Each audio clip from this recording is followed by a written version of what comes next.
আমার ভাইয়েরা, আমার বন্ধুরা, সুলতান নুরউদ্দিন মাহমুদ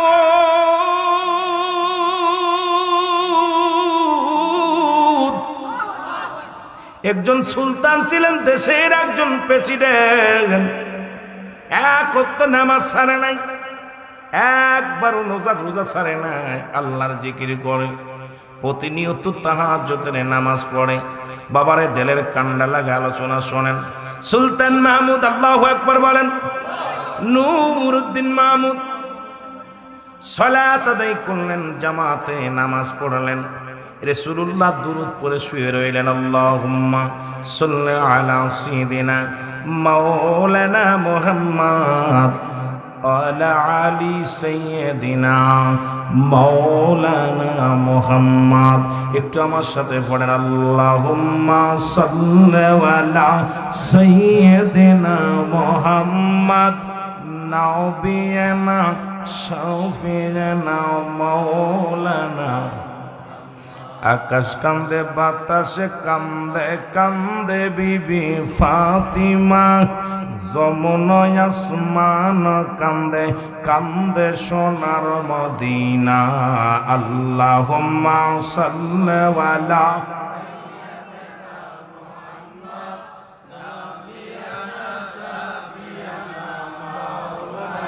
নূর নবীজির আগমনে, নূর নবীজির আগমনে বিশ্ব হলো উজালা। তার উপরে পড়েন দুরূদ, তার উপরে পড়েন দুরূদ, ও হে মুমিন নিরালায়। আল্লাহুম্মা সাল্লি আলা নাবিয়ানা শাফিয়ানা। আল্লাহুম্মা সাল্লি আলা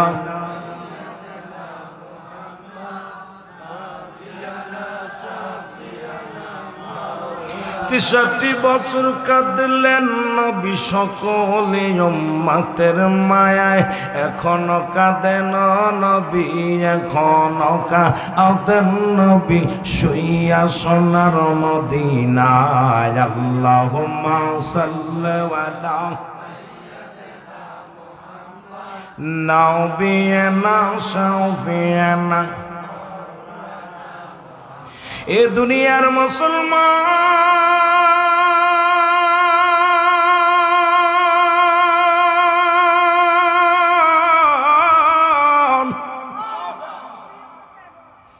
সুলতান নুরউদ্দিন একজন সুলতান গো।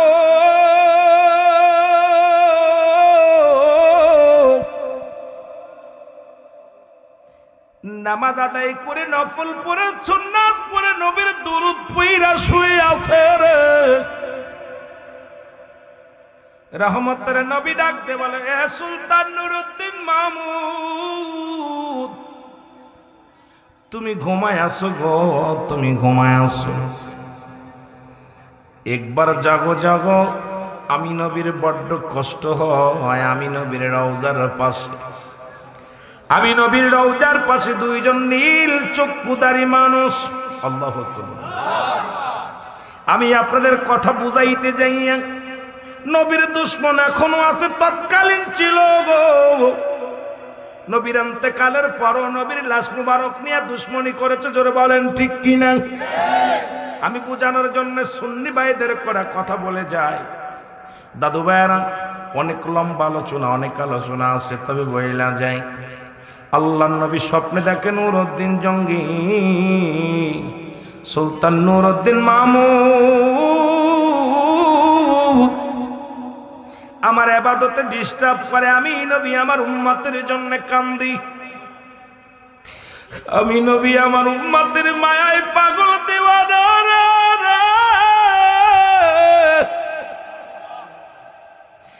আমি নবী দিবানিশি আমার উম্মতের মায়ায় কাঁদি গো।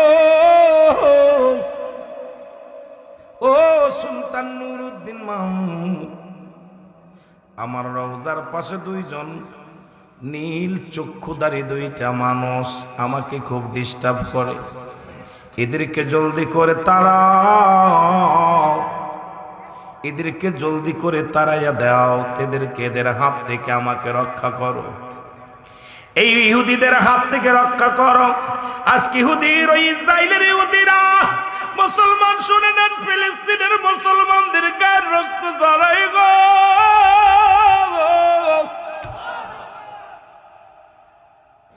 এই মুসল শহরের মধ্যে, মুসল শহর না, কয়েক ঘর ইহুদি ছিল যাদেরকে জায়গা দিলেন ইসরায়েল। ইসরায়েল তাদের খাবার দিলেন, শোবার জায়গা দিলেন, বসার জায়গা দিলেন। এরপরও আজকে নবীর সামনে দুশ্মনী করে, রাসূলুল্লাহর লাশখানা চুরি করার ষড়যন্ত্র করেছিল ইহুদিরা। আজকে ইসরায়েলের জমিনে ইহুদিরা আক্রমণ করে মুসলমানদের। গোটা পৃথিবীর মধ্যে মুসলমানদের এক নাম্বার শত্রু হলো মুসলমান। মুসলমানদের এক নাম্বার শত্রু হলো ইসরায়েল। ওই ইসরায়েলের ওই পাঁচাটা কুত্তাগুলো বাংলার জমিনে আছে, তারাও ইহুদিদের স্লোগান গায়, তারাও ওই না ইসরায়েলের স্লোগান গায়, ইসরায়েলের প্রশংসা করে। জোরে জোরে বলেন ঠিক কিনা? আমি আজকে কটা কথা বলে যাই। ফিলিস্তিন ছিল স্বয়ং সম্পূর্ণ। ফিলিস্তিনের মুসলমানদের দিলে বড় মায়া, মুসলমানদের অন্তরে বড় প্রেম। এ মুসলমান শুনে নাও, কারা আসলে এই পৃথিবীর মধ্যে ইহুদিরা এসিয়া ইসরায়েলের জানোয়ার গুলো মুসলমানদের কাছে হাত পেতে দিলেন, ভাই আমাদের থাকার জায়গা দেন। অসহায় তখন তাদের সাহায্য করলেন। অসহায় ঘুমানোর জায়গা ছিল না, খাওয়ার জায়গা ছিল না, ঘুমানোর জায়গা ছিল না। মুসলমানদের অন্তরে বড় মায়া। আমার আল্লাহ বলে সূরা তাওবার মধ্যে 6 নম্বর আয়াত, যারা পড়েন কোরআনটা ভালো করে পড়ে নিয়েন বাবা। আল্লাহ বলে, হাবিব আপনার কদমের মধ্যে যদি কোনো মুসলিম আগমন করে, সর্বপ্রথম তাদের বসতে দিবেন। তারা যদি নিরাপত্তা চাই নিরাপত্তা দিবেন, যদি নিরাপদ স্থানে পৌঁছায় দিতে বলে আপনি পৌঁছায় দিবেন, যদি সাহায্য চাই সাহায্য দিবেন। এই কোরআনের আয়াত দ্বারা প্রমাণিত হয় ইসরায়েলরা এসেছিল সাহায্যের জন্য ফিলিস্তিনের কাছে। ফিলিস্তিন আজকে সাহায্য করেছিল। আজ সেই ইসরায়েলের জানোয়ারগুলো দিনে দিনে দলের শক্তি হইয়া মুসলমানদের উপর আক্রমণ করে। গোটা পৃথিবীর মধ্যে ইসলামের বড় শত্রু হলো ইহুদিরা। ইহুদিরা ইহুদিরা জোরে জোরে চিল্লায় বলা যাবে না আল্লাহু আকবার। আমার ভাইয়েরা, আমার বন্ধুরা, আমার গভীর মনোযোগ, আমি আলোচনা করতে এসেছি, সময় আপনাদের নষ্ট করব না। গান নয়, গজল নয়, সময় নষ্ট করতে রাজিও নয়।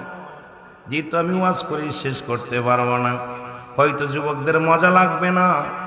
বাবারে, আপনারা যারা সঙ্গীত প্রিয় তাদের তো একেবারে মজা লাগবে না। তবু আমাদেরকে মানুষের মতো মানুষ হতে হবে। জোরে বলেন ঠিক কিনা? কিসের মতো? মানুষের মতো মানুষ হতে হবে। আপনারা কি মানুষ? কথা বলেন। হাত পা চোখ কান সব আছে, আপনারা মানুষ? মানুষ তাহলে বাবাই বলে মানুষের মতো মানুষ হতে হবে, দাদাই বলে মানুষের মতো মানুষ হতে হবে, স্কুলের টিচার বলে মানুষের মতো মানুষ হতে হবে, মা বলে মানুষের মতো মানুষ হতে হবে, উস্তাদ পীর মাশায়েখ বলে মানুষের মতো মানুষ হতে হবে। আসলে কি আমরা মানুষ না গরু না ছাগল? আমরা সবাই কিন্তু মানুষ। কেন বলতো মানুষের মতো মানুষ হতে হবে? যেটা বলেন ঠিক কিনা? তার মানে আমরা আমাদের ভিতরে কিছু অমানুষের চরিত্র, যেটা বলেন, আছে। কি আছে? অমানুষের চরিত্র। আমি আপনাদের কাছে জানতে চাই, মানুষ হইয়া যে মানুষ সুদ খায় সে কি মানুষ নাকি অমানুষ? জোরে বলেন, আসতে বলবেন না, জোরে বলবেন। মানুষ হইয়া যে ব্যক্তি পৃথিবীর মধ্যে ঘুষ খায় সে কি মানুষ নাকি অমানুষ? মানুষ হইয়া যে ব্যক্তি হারাম বক্ষণ করে সে কি অমানুষ না মানুষ? মানুষ হইয়া যে ব্যক্তি মানুষকে হত্যা করে সে কি মানুষ না অমানুষ? মানুষ হইয়া যে ব্যক্তি গিবাত ফেসনা ফেতাত বাদায় বেড়ায় তারা কি মানুষ না অমানুষ? মানুষ হয়ে মানুষের হক নষ্ট করে সে কি মানুষ নাকি অমানুষ? যারা বলেন মানুষ কি অমানুষ? আজ বুঝতে পারি কেন বলেছিল মানুষ হতে হবে। মানুষ যে হতে হবে তার প্রমাণ আজকে অনেক ডিগ্রি পাস করে মাস্টার্স কমপ্লিট করে বড় অফিসার হয়ে ঘুষ খায় সে কি মানুষ না অমানুষ? এমবিবিএস ডাক্তার করে ডাক্তার ইঞ্জিনিয়ার হওয়ার পর এই ডাক্তার রোগী তার হাতে মারা যায় শুধু টাকার লোভে, টাকা ছাড়া অপারেশন করে না, টাকা ছাড়া রুগী দেখে না। কি মানুষ না অমানুষ? যারা বলেন এ কি মানুষ কি অমানুষ? আমরা কিছু আলেমও আছি যারা হয়তো আমার উপর আপনার চাহিদা বাড়ছে, আসতে পারি নাই, এখন দেখলো এত টাকা ছাড়া আমি আপনার মাহফিলে যাব না, আপনাকে কষ্ট দিলাম, আমি কই ওই আলেমটা মানুষ না অমানুষ? যারা বলেন মানুষ কি অমানুষ? বুঝতেছেন না আপনারা মনে আমার ওয়াজ? যে টিচার তার ছাত্রদের কাছ থেকে সুদ খায়, ঘুষ খায়, যে টিচার তার ছাত্রদেরকে এলেম দেন না, শুধু প্রাইভেট পড়ানোর জন্যে একটা ফন্দি আটে, সে কি মানুষ না অমানুষ? পৃথিবীর মধ্যে অমানুষের সংখ্যা বেশি না মানুষের সংখ্যা বেশি? জোরে চিল্লায় বলেন, মানুষের সংখ্যা বেশি না অমানুষের সংখ্যা বেশি? আমি ছোট্ট মানুষ, আপনাদের ভিতরে ভাইয়া যদি বলেছে আমাদের হোসেন জালালি সাহেব উনি একটা আলেম মানুষ, একটা পীরের আওলাদ। আমি এত বড় পীরও না, বড় আলেমও না, যদিও ডিগ্রি 2-4টা আছে, আমি ডিগ্রিকে মূল্যায়ন করি না। আমার ডিগ্রি হলো আপনারা, আমার ডিগ্রি আমার মদিনাওয়ালা, আমার ডিগ্রি আমার আল্লাহর ওলি, আমার ডিগ্রি সুন্নিয়াতের হাতিয়ার। আমি চাই আল্লাহ যেন আমার গোলামের মুখ দিয়া কিছু কথা বলার তৌফিক দান করে। জোরে বলুন আমিন। আমি যে কথা বলতেছিলাম, এই অমানুষের জামানায় মানুষ বানানো কঠিন ব্যাপার। জোরে বলেন ঠিক কিনা? অমানুষের জামানায় মানুষ বানানো, অনেক আলেম আছে কিতাবাদি শিক্ষা পর আমার নবীকে সাধারণ পাবলিক মনে করে এটা মানুষ নাকি অমানুষ? যারা মিলাদ কিয়ামের বিরোধিতা করে এরা মানুষ নাকি অমানুষ? এই অমানুষের সংখ্যা আপনি বসে মানুষ এবং অমানুষ এই দুটি সংখ্যা বসে বসে বিশ্লেষণ করলে আপনি হাতে গোনা শতকরা একজন পাবেন না, একটা মানুষ সলিড মানুষগুলো পাবেন না। কারণ এই দুনিয়াটা হলো আপনার কিসের জন্য? পরশ্রুতি কাতর, একজনের ভালো আর একজন দেখতে পারে না। আমি কারোর গিবাত করতে চাই না, কাউকে কষ্ট দিতে চাই না, কাউকে আঘাত করতে চাই না। সত্য বলতে একটা কথা বলি যে আজকে আমরা জান্নাতের বাগানে এসেছি, আল্লাহ যেন আমাদের গুনাহগুলো মাফ করে বাড়িতে যাওয়ার তৌফিক দান করে। জোরে বলেন আমিন। আরো জোরে বলেন আমিন। এই নবী হলো গোটা বিশ্ববাসীকে, অমানুষদেরকে মানুষ বানাতে আসলেন কে? ওমা আরসালনাকা ইল্লা রাহমাতাল লিল আলামিন। জোরে বলেন মারহাবা। গোটা বিশ্ববাসী যখন অমানুষ ছিল, সুদ ঘুষ জিনা ব্যভিচার অন্যায় জুলুমের মধ্যে যখন ছিল, রহমতের নবীকে আমার আল্লাহ প্রেরণ করলেন এই অমানুষদেরকে মানুষ বানাতে, যে মানুষ বানানোর জন্য। আর অমানুষদেরকে মানুষ বানাতে যে নবীজির গা থেকে রক্ত ঝরেছে, আমার নবীজির দাঁত মুবারক দান শহীদ হয়েছে, আমার নবীজি রক্তে লাল হয়েছে জমিন খানা, আমার নবীজি না খেয়ে পেটে পাথর বেঁধেছে, আমার নবীজি না খেয়ে এই পৃথিবীর মধ্যে এই শীতের কনকনে রাত্রে একই চাদরে গায়ে বিছানা, সেই আমার নবীজি থাকছেন। আমার নবীজি দেশ ছেড়ে নিজের জন্মভূমি ত্যাগ করে অন্যর দেশে যে আমার আশ্রয় নিয়েছে, আমার নবীজি চোখের পানি ছেড়ে সদা সর্বদাই কেঁদেছে শুধু এই অমানুষদেরকে পথে আনার জন্য। জোরে বলেন ঠিক কিনা? তাহলে আমাদেরকে মানুষের মতো মানুষ, জোরে বলেন, হতে। আপনারা আমার ভাষা বোঝেন? মাগুরা জেলার ভাষা আর ব্রাহ্মণবাড়ি কি দিল মাধবপুরের ভাষা, এটা চিলেট অঞ্চল। এই অঞ্চলটা আমি ভয় পাই প্রচণ্ড, কেন অসংখ্য আল্লাহর ওলি চিলেটের জমিনে আসছে। এই কোন অলি আল্লাহর জমিনে শুয়ে আছে, আপনারা ভয় না পেলে দেখেন কোরআন শরীফ নিয়ে ধরতে ধরতে একটা কোরআনের হাফেজ দেখবেন ও অজু ছাড়াও কোরআন ধরে ফেলে। যে ব্যক্তি মসজিদে যায় ও দেখবেন মসজিদে অজু ছাড়া উঠে পড়ে, কিন্তু একজন বেনামাজি ওই মসজিদে উঠতে গেলে তার অন্তর কাঁপে, ভয় পায় যে আমি উঠবো যদি বিপদ হয়। বেনামাজি একজন অমুসলিম কোরআন ধরতে পারে না, কিন্তু আমরা মুসলমান হয়ে কোরআনটা নিয়ে খেলা শুরু করে দিছি। কারণ আল্লাহর সঙ্গে ভয়, আল্লাহর ভয়, রাসূলের প্রেম আমাদের অন্তরে নাই। মরণের এক কথায় মরণের ভয় আমাদের মধ্যে নাই। জোরে বলেন ঠিক কিনা? আরো জোরে বলেন ঠিক কিনা? আমার ভাইয়েরা, এই কোরআনকে আল্লাহ পাঠাইলেন, কোরআনের বাড়ি কোথায়? লাহে মাহফুজ। বাড়ি কোথায়? কোরআনকে প্রশ্ন করবেন, কোরআন তোমার বাড়ি কোথায়? ও বলবে আমার একটা বাড়ি আছে। আপনাদের প্রত্যেকের একটা বাড়ি আছে, আছে না? কথা বলেন না, প্রত্যেকের একটা বাড়ি আছে না বাবা? জোরে বলেন আছে না? কোরআনেরও একটা বাড়ি আছে। কোরআনের বাড়ি কোথায়? লাহে মাহফুজ। কোথায়? আল্লাহ পাক জারি রাখছিলেন, সেখান থেকে মানুষের সিনায় দিয়ে দিয়েছে কোরআনটা। আর এই কোরআনের মধ্যে সূরা বাকারা, বাকারা শব্দের অর্থ হলো গরু, সূরা নাস, নাস শব্দের অর্থ হলো মানুষ। জোরে বলেন মারহাবা। গরু দিয়া কোরআন শুরু করেছে। এই মানুষ যদি কোরআন বোঝে এ ব্যক্তি মানুষ হয়ে যাবে। এই জন্য আল্লাহ বলছে সূরা নাস, এই কোরআন যে ব্যক্তি বুঝবে সে মানুষ হবে। জোরে বলেন ঠিক কিনা? তাহলে গরু দিয়ে কোরআন শুরু, মানুষ বানায় শেষ। যেটা বলেন ঠিক কিনা? এই জন্য কোরআনের জ্ঞান থাকার দরকার আছে কিনা? জোরে বলেন আছে কিনা? কোরআন বোঝার দরকার আছে কিনা? জোরে বলেন কোরআন বোঝার দরকার আছে কিনা? এই কোরআন যারা পড়তে পারেন না বুকের সাথে জড়িয়ে ধরবেন, কোরআনকে ভালোবাসবেন, নাজাতের একটা ওসিলা। কোরআনের হাফেজগুলো হাফেজিয়া মাদ্রাসা, এই জন্যই বলতেছি কোরআন পড়তে পারেন না, কোরআনকে ভালোবাসেন, কোরআনটা বুকে ধরেন, অজু করে বুড়া বুকের ভিতর জোরে যদি না পারেন কোরআনটাকে চোখ দিয়ে চেয়ে দেখেন, যদি না পারেন কোরআনের পাখিগুলোকে মায়ার নজরে তাকান। কোরআনের পাখিগুলো যখন আপনার সামনে যাবে তাদেরকে টিটকিরি মস্করা না করে তাদেরকে বুকে টান দেনেন, তাদেরকে আদর করে আপনার বুকে টান দেনেন, আদর করেন। আমার আল্লাহর কোরআনকে আদর করা হবে। জোরে বলেন মারহাবা। আরো জোরে বলেন। হিফজখানার ছাত্র ভাইয়েরা, আল্লাহ কবুল করুক, আপনারা সুন্দর একটা মাদ্রাসা করেছেন, মসজিদ করেছেন। আল্লাহ যেন আজকের মাহফিলের খাতিরে আমাদের সবাইকে আমল করার তৌফিক দান করে। জোরে বলেন আমিন। একটু মহব্বতে দুরূদ শরীফ পড়েন। আল্লাহুম্মা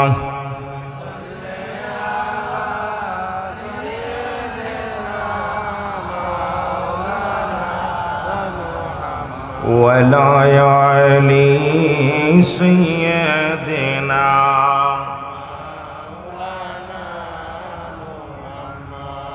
এ মুসলমান শুনে নেন, পৃথিবীর মধ্যে আল্লাহর নবীর শত্রু ছিল, মুসলমানদের শত্রু আছে, মুমিনের শত্রু আছে, অমুমিনের শত্রু নাই।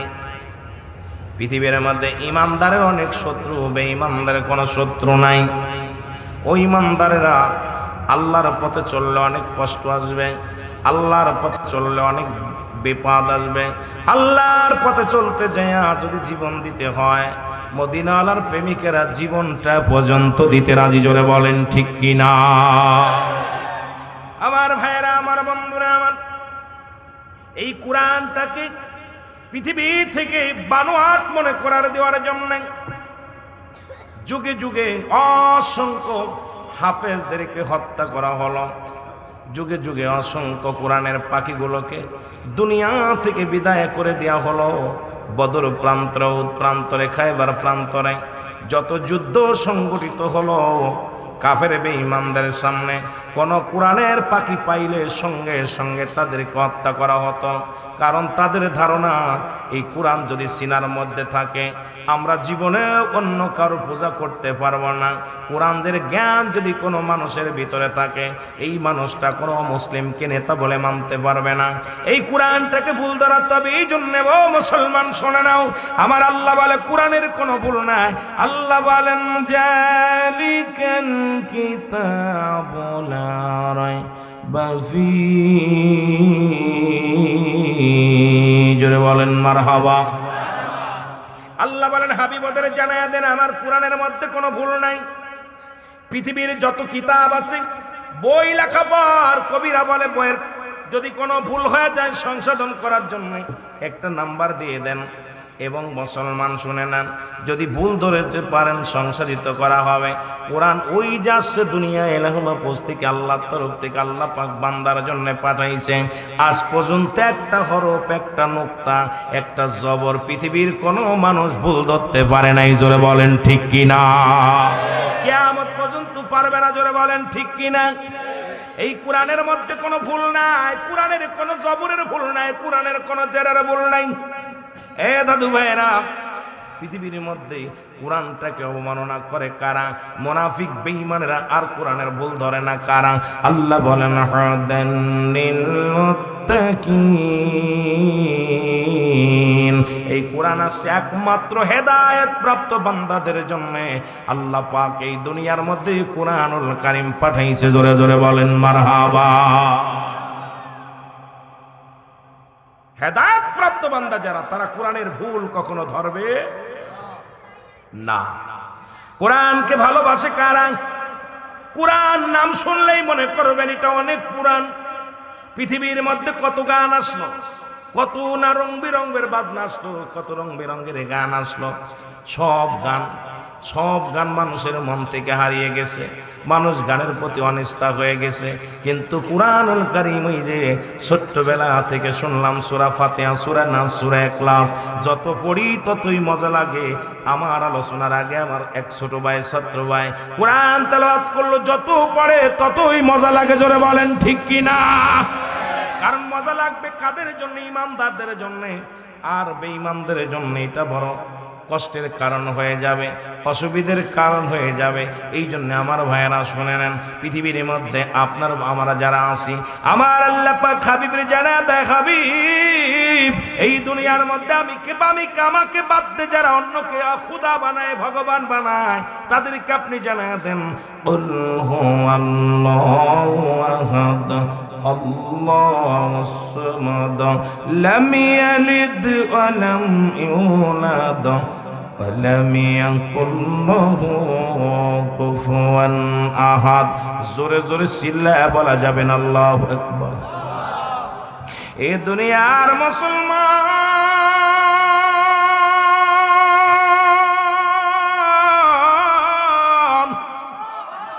আল্লাহ বলে হাবিবদেরকে জানাবেন আমি আল্লাহ এক, আমি আল্লাহ এক। এই পৃথিবীর মধ্যে আর কেউ দ্বিতীয় নাই। পৃথিবীর মধ্যে কাউকে জন্ম দিই নাই, কারো থেকে জন্ম নিই নাই। আমি আল্লাহ আসমান জমিনের মধ্যে, আমি আল্লাহ শুধু এক, আমি আল্লাহ এক। এই মাত্র একমাত্র পূজা করব কার? একমাত্র আল্লাহর। ইয়্যাকা না'বুদু ওয়া ইয়্যাকা নাস্তাঈন ইহদিনাস সিরাতাল মুস্তাকিম। জোরে জোরে চিল্লায়া বলা যাবে না আল্লাহু আকবার। মহব্বতের সঙ্গে দুরূদ শরীফ পড়েন, আল্লাহুম্মা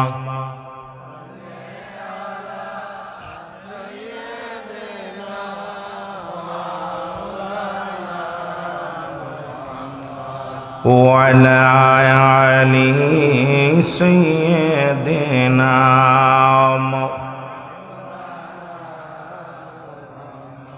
এ ভাইরা আমার, বন্ধুরা আমার, এই জন্য বেশি বেশি ইবাদত করো, বন্দেগী করো। যদি জিন্দেগি ভালো করতে চাও, তোমার জিন্দেগি যদি সুন্দর করতে চাও, আল্লাহর প্রেমে নিসার হয়ে যাও। দুনিয়ার সব ছেড়ে দাও, দুনিয়ার সব কিছু ছেড়ে দাও, আমার আল্লাহর প্রেমে পাগল হয়ে যাও। যদি আল্লাহর একবার পাগল হতে পারো, দুনিয়া তোমার জন্য হবে শান্তিময়, দুনিয়া তোমার জন্য হবে সুখময়, পরপারও হবে তোমার জন্য সুখময় এবং শান্তিময়। জোরে জোরে চিল্লায়া বলা যাবে না আল্লাহু আকবার। এ মুসলমান শুনে নাও, আমার ভাইয়েরা, আমার বন্ধুরা, সুলতান নুরউদ্দিন মাহমুদ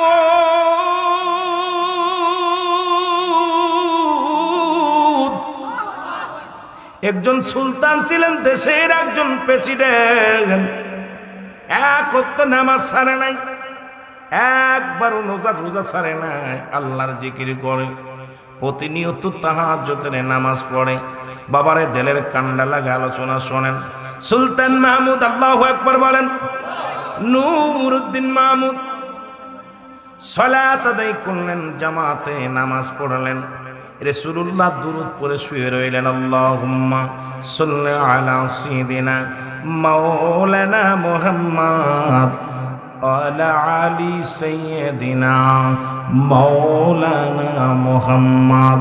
একটু আমার সাথে পড়েন, আল্লাহুম্মা সাল্লি আলা সাইয়্যিদিনা মুহাম্মদ নাবিয়ানা শাফিয়ানা মাওলানা। আকাশ কান্দে, বাতাসে কান্দে, কান্দে বিবি ফাতিমা, যমুনায় আসমান কান্দে, কান্দে সোনার মদিনা। আল্লাহুম্মা সাল্লি আলা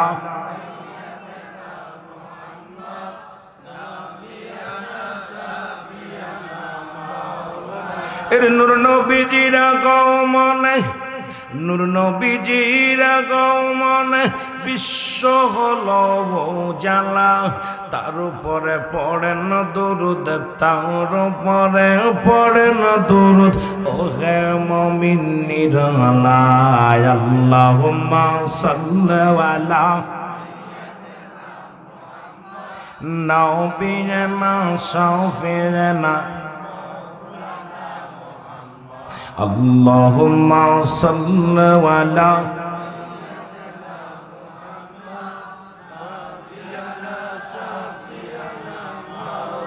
৬৩ বছর কাঁদলেন নবী সকলে উম্মতের মায়ায়, এখনো কাঁদেন নবী, এখনো কাঁদেন নবী, শুইয়া সোনার মদিনায়। আল্লাহুম্মা সাল্লি আলা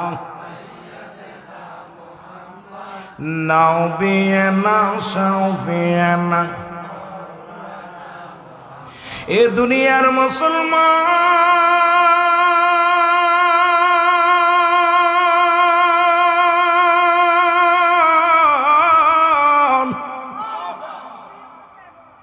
সুলতান নুরউদ্দিন একজন সুলতান গো।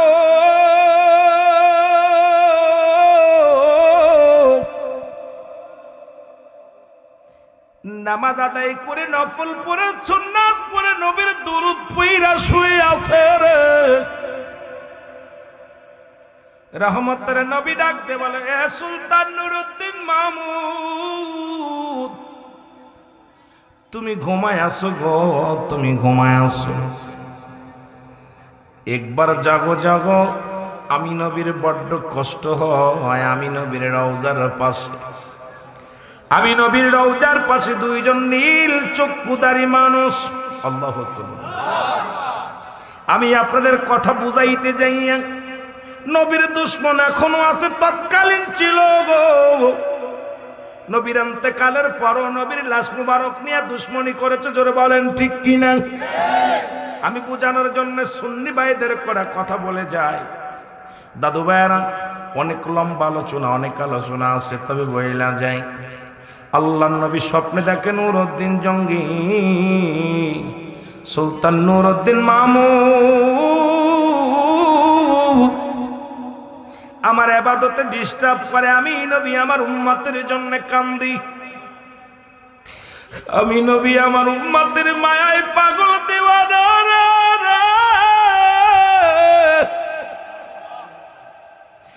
আমি নবী দিবানিশি আমার উম্মতের মায়ায় কাঁদি গো। ও সুলতান নুরউদ্দিন মাহমুদ, আমার রওজার পাশে দুইজন নীল চক্ষুধারী দুইটা মানুষ আমাকে খুব ডিস্টার্ব করে। এদেরকে জলদি করে তাড়াও, এদেরকে জলদি করে তাড়াইয়া দাও, এদেরকে এদের হাত থেকে আমাকে রক্ষা করো, এই ইহুদিদের হাত থেকে রক্ষা করো। আজকে ইহুদির ওই ইসরায়েলের ইহুদিরা মুসলমান, শুনে নেন, ফিলিস্তিনের মুসলমানদের গায়ের রক্ত ঝরাই গো।